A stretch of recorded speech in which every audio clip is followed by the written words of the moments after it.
250 বছরেও যাবে না। কুত্তারও কিছু লাজ লজ্জা আছে, এদের লাজ লজ্জা কুত্তার মতো নাই। কুত্তারে ডান্ডা দেখাইলে সে শুধরায় যায় যে এখানে যাওন যাইব না। এরা ডান্ডা দেখলে সোজা হয় না, ডান্ডা খাওয়ার আগ পর্যন্ত এদের লেঙ্গুর তলে যায় না। ঠিক কি ঠিক?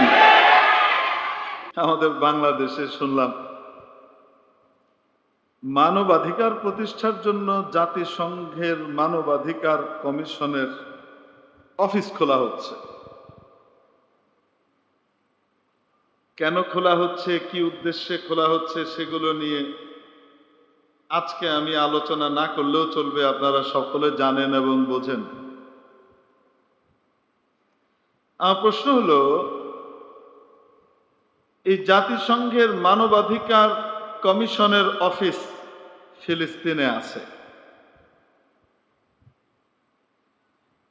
সেই ফিলিস্তিনে এই অফিস থাকা অবস্থায় প্রত্যেক দিন আবাল যুবা বৃদ্ধ বনিতা ছোট্ট শিশু পর্যন্ত হত্যাকাণ্ডের শিকার হওয়া থেকে বাঁচতে পারছে না। ত্রাণ নিতে যাচ্ছে, যারা খাবার নিতে যাচ্ছে, সেই খাবার নিতে যাওয়ার গ্যাদারিং এর উপরে প্রতিদিন গুলি বর্ষণ করছে আর হত্যাকাণ্ড চালাচ্ছে।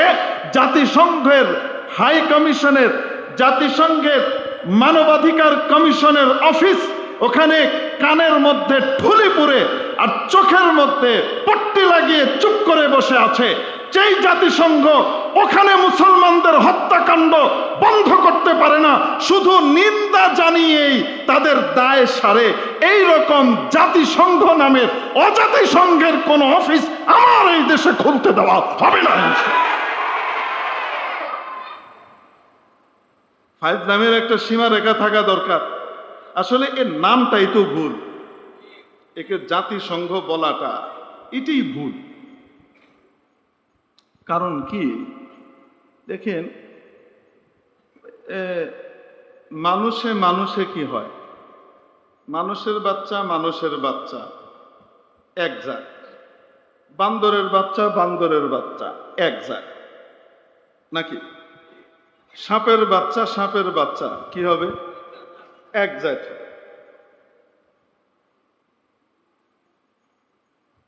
বান্দরের বাচ্চা, শিম্পাঞ্জির বাচ্চা আর মানুষের বাচ্চা এটা কি এক জাত না অজাত?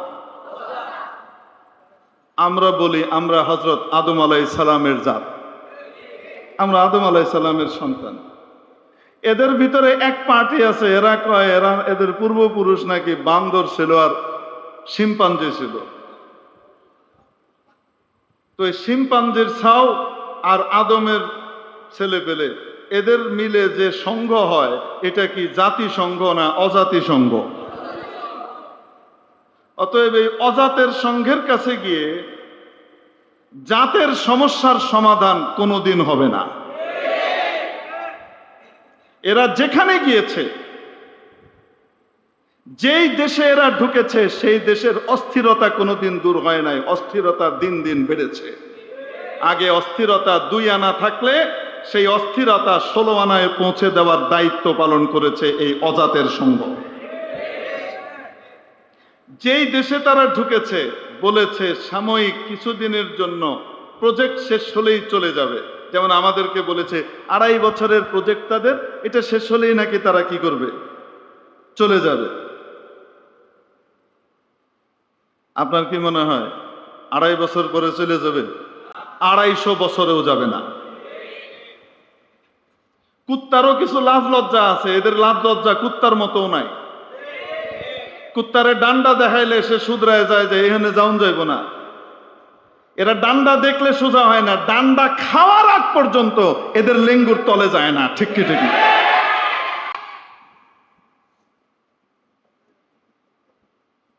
প্রয়োজনে যদি ডান্ডা দেওয়া লাগে, কুত্তারে যদি মুগুর দেওয়া লাগে, আপনারা ঐক্যবদ্ধভাবে দিতে রাজি আছেন তো? কে কে রাজি আছেন? হাত উঠান দেখি।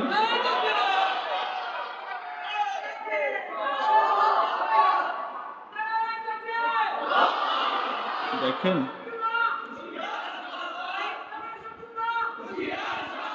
দেখেন কেন বলছি,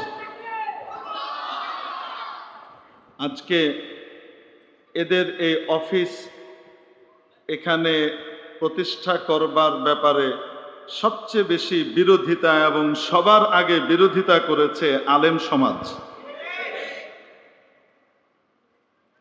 বড় রাজনৈতিক দল বলেন, মাঝারি রাজনৈতিক দল বলেন, পুচ্চি রাজনৈতিক দল বলেন, যা আছে আগের গুলা বলেন আর নতুন গুলা বলেন, সব মুখের মধ্যে কুলুপ এঁটে চুপ করে বসে আছে।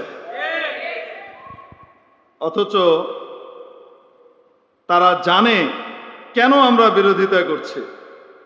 তার কারণ হলো এরা আমার দেশের স্বাধীনতা সার্বভৌমত্বের শত্রু। এদের এই মানবাধিকার কমিশনের নামে এখানকার অফিস, এটা সাধারণ অফিস না। এটা কেমন অফিস আপনাদেরকে একটু বলি, আজ থেকে আপনাদেরকে কয়েকশো বছর পেছনে নিয়ে যাব। আদিকাল থেকেই এই ভারতবর্ষ বাণিজ্যের জন্য বিখ্যাত। পৃথিবীর বিভিন্ন দেশ থেকে বড় বড় বণিকরা, ব্যবসায়ীরা এই ভারতবর্ষে আসতো। তখন ইন্ডিয়া, পাকিস্তান, বাংলাদেশ, শ্রীলঙ্কা, ভুটান, নেপাল, বার্মা, এই পুরা সবটুকু মিলিয়ে ভারতবর্ষ ছিল। এখানে ব্যবসার জন্য সব আসতো। বিশেষ অন্যতম একটা কারণ ছিল মশলা। খাবার দাবারে আমরা মশলা ব্যবহার করি না? দারচিনি, এলাচি, কিশমিশ ইত্যাদি ব্যবহার হয় না? এই যে গোলমরিচ, লং, এই মশলার গোটা পৃথিবীর ভিতরে সবচেয়ে বেশি পরিমাণে এই মশলার উৎপাদন হয় এই ভারতবর্ষে। তো খাবার দাবারের রুচি, এটা তো মানুষের দৈনন্দিন প্রয়োজন। যাদের একটু শৌখিনতা আছে, তারা শৌখিন খাবার খেতে পছন্দ করে, সেগুলোর জন্য মশলার বিকল্প নাই। এজন্য ব্যাপক চাহিদা ছিল এদেশ থেকে মশলা রপ্তানি করা। তো ব্যবসার জন্য ইংরেজরা আসতো, আরবরা আসতো, পর্তুগিজরা আসতো, সবাই এসেছে এখানে। আরেকটি ব্যাপার হলো এদেশের সুতি কাপড়, এদেশের কটন, পিওর কটনের যে কাপড়, বিভিন্ন ক্যাটাগরির এই মানের কটনের কাপড় পৃথিবীতে অন্যান্য জায়গায় তৈরি হতো না, এই ভারতবর্ষে তৈরি হতো। 3, স্পেশালি মসলিন, রেশমি সুতো দিয়ে তৈরি করা পাতলা ফিনফিনে মজবুত কাপড়, এটা তৈরি হতো একমাত্র এই বঙ্গদেশে। 11 হাতের একটা শাড়ি একটা ছোট্ট ম্যাচের বক্সের ভিতরে ঢুকে যায়। কি পরিমাণ পাতলা কাপড় আপনি কল্পনা করতে পারেন? আপনারা যদি কোনো সময় ঘুরতে যান ঢাকাতে, তো জাতীয় জাদুঘর নামে একটা জায়গা আছে শাহবাগে, শয়তানদের আস্তানা যেটা ছিল এক সময়, আল্লাহ পাক পবিত্র করেছেন ওই জায়গাকে। এই শাহবাগের কোনাতে বিশাল জাতীয় জাদুঘর আছে। ওখানে গেলে মসলিন কাপড় এবং ম্যাচের বাক্সের ভিতরে কিভাবে ঢুকে আর কিভাবে বের হয় সেটা রাখা আছে, দেখতে পাবেন। এটা একমাত্র এই বঙ্গদেশে হতো, ভারতবর্ষে অন্য জায়গায় হতো না। এজন্য গোটা পৃথিবী থেকে এই অঞ্চলে, বঙ্গ বলতে বাংলাদেশ এবং পশ্চিমবঙ্গ ইন্ডিয়ার এই অঞ্চল পুরোটুকু সহ এই অঞ্চলে এটা তৈরি হতো। তো ব্যবসার জন্য তো সবসময় আসতো।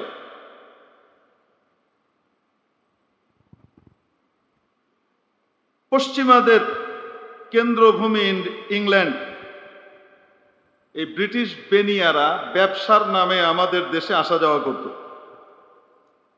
তারা বাদশাহ আওরঙ্গজেব আলমগীর রহমতুল্লাহ আলাইহির দাদা, বাদশাহ শাহজাহানের আব্বা, সম্রাট জাহাঙ্গীরের কাছে একটা আবেদন করলো। এই আবেদন এরা আগেও করেছে, কিন্তু হুমায়ুন আকবর তারা এই অনুমতি দেয়নি। বাদশাহ জাহাঙ্গীরের কাছে তারা আবেদন করলো যে আমরা ব্যবসার জন্য আসি, যাই, রোহিঙ্গা হয়ে থাকা লাগে, আমাদেরকে একটা জায়গা যদি দেন তা আমরা ওইখানে নিরাপদে আসা যাওয়া করব, আমাদেরকে একটা কুঠি নির্মাণের অনুমতি দেন প্রাতিষ্ঠানিকভাবে, সেই জায়গাতে আমরা নিরাপদে থাকবো, আপনাদের ব্যবসা বাণিজ্য করব। আমরা তো আর কিছু না, নিরীহ মানুষ আমরা। আমাদের ব্যবসা বাণিজ্যের মাধ্যমে পশ্চিমাদের জিনিসগুলো আপনাদের কাছে আসবে, আপনাদের দেশ উন্নত হবে। আমরা যেমন আপনাদের মাধ্যমে উন্নত হচ্ছি, আমাদের দেশের উন্নয়নের ছোঁয়াও আমরা আপনাদের দেশে লাগাতে চাই। স্বার্থপর মনে হয় শুধু আমরাই উন্নত হচ্ছি আপনাদের মাধ্যমে, আর আমাদের ভালো জিনিসগুলো আপনাদের কাছে দিতে পারি না, এটা কেমন লাগে? এজন্য যদি একটা কুঠির অনুমতি দিতেন। অনেকে বাধা দিলেন, কিন্তু বাদশাহ জাহাঙ্গীর